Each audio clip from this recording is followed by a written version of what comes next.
Nosso estudo hoje é a lição 51 do Livro da Esperança, na construção da virtude. Bem-aventurados que sofrem perseguição por amor à justiça, porque deles é o reino dos céus. Está em Mateus capítulo 5, versículo 10. A virtude no mais alto grau é o conjunto de todas as qualidades essenciais que constituem o homem de bem. Ser bom, caritativo, laborioso, sóbrio, modesto, são qualidades do homem virtuoso. Está no capítulo 17, texto 8 do Evangelho segundo o Espiritismo. Toleras descabidas injúrias e calas a justificação que te pende na boca, esperando a preço de lágrimas, que o tempo te mostre a isenção de culpa. No entanto, com isso, promoves o reconhecimento e a renovação dos teus próprios perseguidores. Podes apropriar-te da felicidade alheia através de pleno domínio no lar de outrem, à custa do infortúnio de alguém. Embora padecendo agoniada fome de afeto, ensinas a prática do dever a quem te pede convivência e carinho. Todavia, com semelhante procedimento, acende na própria alma a chama do amor puro com que um dia aquecerás os entes queridos nos planos da vida eterna. Tens razão de sobejo para falar a reprimenda esmagadora aos irmãos caídos em erro, pela ascendência moral que já conquistaste, e pronuncias a frase de estímulo e indulgência muitas vezes sobre a crítica dos que te não compreendem os gestos, mas consegues assim reerguer o ânimo dos companheiros desanimados, recuperando-lhes as energias para o levantamento das boas obras. Guardas o direito de repousar pelo merecimento obtido em longas tarefas nobremente cumpridas e prossegues em atividade laboriosa no progresso e na paz de todos, quase sempre com o desgaste acelerado das próprias forças. Entretanto, nesse abençoado serviço extra, lanças o seguro alicerce dos apostolados santificantes que te clarearão o grande futuro. Sob o assalto da calúnia, ora em favor dos que te ferem, quando vantagens humanas te sorriem com o prejuízo dos outros, prefere o sacrifício das mais belas aspirações. Com autoridade suficiente para a censura, semeia a benevolência onde estiveres. Retendo a possibilidade do descanso, abraça o maior esforço e trabalha sempre. Quem suporta serenamente o mal que atraiu para si mesmo, trilha a estrada bendita da resignação. Contudo, quem pratica o bem, quando pode fazer o mal, vive por antecipação no iluminado país da virtude. O texto de hoje fala de virtude, e a gente lembra no Livro dos Espíritos o que é virtude, e a resposta é mais ou menos assim: a virtude sempre que resistis aos maus pendores. A virtude, ela está na caridade, na prática da caridade, mas a maior virtude mesmo é quando ela está na prática da caridade mais desinteressada. Então ele coloca 3 gradações para a gente, mas a gente vai começar a entender o seguinte: para a gente poder interpretar o que seja virtude, vamos entender que o aprendizado maior do nosso mundo é o amar ao próximo como a si mesmo. Então a gente vai falar em virtude todas as vezes que a gente falar da nossa postura com relação ao próximo, com relação às pessoas que estão mais próximas que a gente. Como a gente vai reagir com cada pessoa, e por conta disso a gente vai estar aprendendo o amor. Então o que acontece? O Emmanuel, no texto de hoje, ele pega 4 situações de virtudes. Ele fala primeiro daquela pessoa que tolera as injúrias descabidas, que ao invés de se defender logo de acusações injustas, ela se cala e ela vai fazendo o papel dela, mesmo sabendo que estão falando mal, que interpretaram errado, ela fica calada, mas vem dizendo que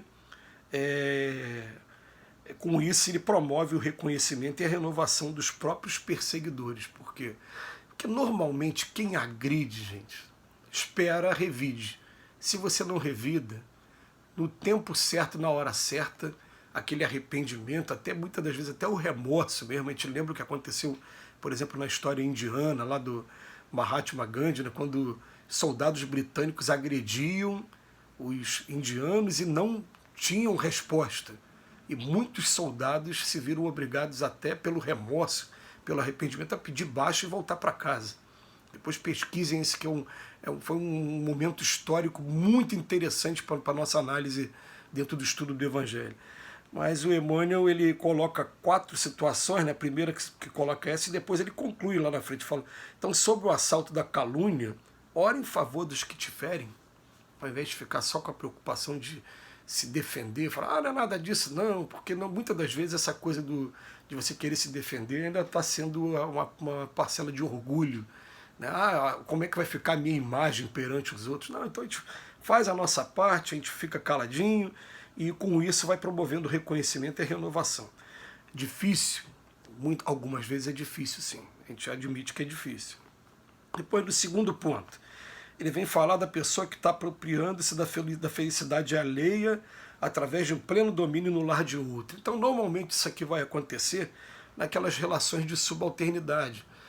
Normalmente ele está falando aqui do caseiro, da empregada, de algum empregado que ele não está tendo uma tranquilidade em casa, mas quando vai trabalhar na casa de outro, na felicidade de outro, ele está ali procurando ensinar a prática do dever, a quem pede carinho, conveniência, carinho e tal, mas ele mesmo, na vida particular dele, ele está padecendo uma agoniada fome de afeto. É muito comum isso acontecer, né? A pessoa não tem a compreensão dos seus filhos, do marido, tem uma vida muito dura e ao mesmo tempo está sendo um empregado em algum lugar, e naquele lugar ele está tendo que ensinar ali para as pessoas, às vezes lições de moral. Acho que ele não está conseguindo ainda ter um retorno dentro de casa. Então o que ele fala aqui para a gente aqui? Ele fala, olha, vai fazendo isso, porque com semelhante procedimento, você está acendendo na própria alma a chama do amor puro, que um dia vai aquecer os entes queridos também no plano da vida eterna, né? Ele até vem falar aqui para a gente, depois da conclusão, né? Quando vantagens humanas te sorriam com prejuízo dos outros, prefere o sacrifício das mais belas aspirações, né? Um terceiro caso que ele vem falar, da pessoa que já tem uma ascendência moral para chamar a atenção, para poder apontar dentro de um processo educacional onde está o erro. Mas ele chama a atenção aqui para a gente também, falando que a virtude ela vai consistir nisso. A gente sabe que algumas críticas que são feitas, elas definitivamente elas não são caridade, elas fogem até mesmo da caridade, ela entra na maledicência mesmo. A pessoa, ao invés de estar fazendo aquela crítica com um fim educativo, com um fim amoroso, ela está querendo denegrir, está querendo ferir mesmo, acontece com muita frequência. Então ele bota aqui, ó, tens razão de sobejo para falar a reprimenda esmagadora dos irmãos que estão caídos em erro, estão cometendo crimes, estão fazendo coisas erradas, tudo bem. Mas às vezes a gente pronuncia a frase de estímulo e de indulgência também, de você compreender, se colocar no lugar do outro, compreender, né, a indulgência, né, principalmente para observar o que a pessoa já tem de conquista, né? Mas fazendo assim, a gente tem que só tomar o cuidado, né, de estar sempre reerguendo o ânimo dos companheiros desanimados. Eu, por exemplo, vou ser sincero com vocês, né, já ouvi assim, de alguns companheiros críticas muito severas a relação a alguns erros que eu cometo, que chegou uma hora que eu entrei num desânimo, eu falei, então eu vou fazer o seguinte, eu vou evitar mais agora esse tipo de coisa, então, porque já que tem coisas que estão tão fortes dentro da gente, a gente tenta controlar e não consegue, a gente chega num lugar e recebe críticas tão duras, né, então eu vou fazer o seguinte, eu não vou mais dar atenção a esse tipo de crítica, e se ela continuar me incomodando, eu vou me afastar desse ambiente. Né? Eu chego a esse ponto, porque às vezes você acha que está educando, e você não está educando coisa nenhuma, você está desmotivando a pessoa. Então, ó, com autoridade suficiente para a censura, semeia benevolência onde estiveres. Vamos entender que às vezes as pessoas têm os seus limites. A gente às vezes não para pensar que às vezes a pessoa, para ter tido uma queda, ela resistiu 5, 6, 7 vezes, teve uma queda e está sendo motivo de crítica, de censura naquela queda que ela teve, mas ela está num processo também de luta. E por fim, ele vem falar também com relação à virtude daquela pessoa que está cansada de tanta atividade, que tem o merecimento para descansar, mas até naquele momento de descanso ele prefere continuar trabalhando, e que com isso ele vai conquistando também o que os grandes apóstolos conquistaram também. Então fala assim, retendo a possibilidade do descanso, abraça o maior esforço e trabalha sempre. A gente precisa de descanso? Precisa, mas a gente disciplinando a nossa vida com as atividades, a gente começa a ficar pronto daqui a pouco para ter abraçar novas responsabilidades e estar pronto o tempo todo também.